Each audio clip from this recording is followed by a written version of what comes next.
जब सोमत हमार पंगलिया होई बिना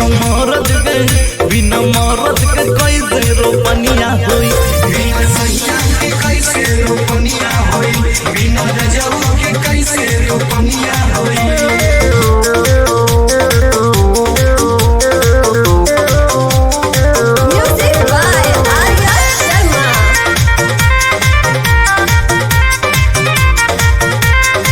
से कुल्ही बहल जाता पानी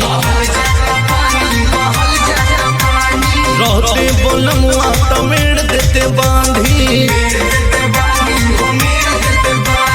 खेतवा से कुल्ही बहल जाता पानी रहते बोलमुआ तमेड़ देते बांधी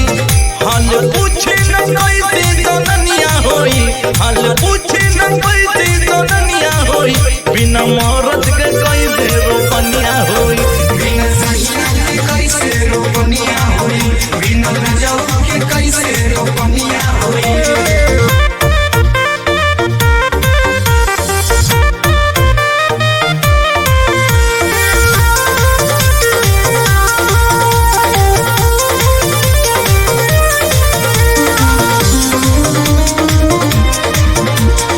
राहुल देवरवा बाड़े बवाली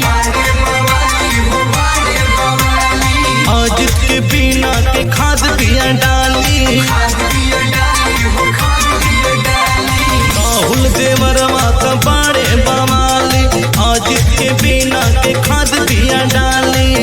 राजा मुकेश के दौलत न गिनिया होई राजा मुकेश के दौलत न गिनिया होई बिना मोहरत के कैसे रोपनिया होई बिना सैया के कैसे रोपनिया होई बिना रजऊ के कैसे रोपनिया होई जब सोमत हमार पंगलिया होई जब सोमत हमार पंगलिया होई बिना मरद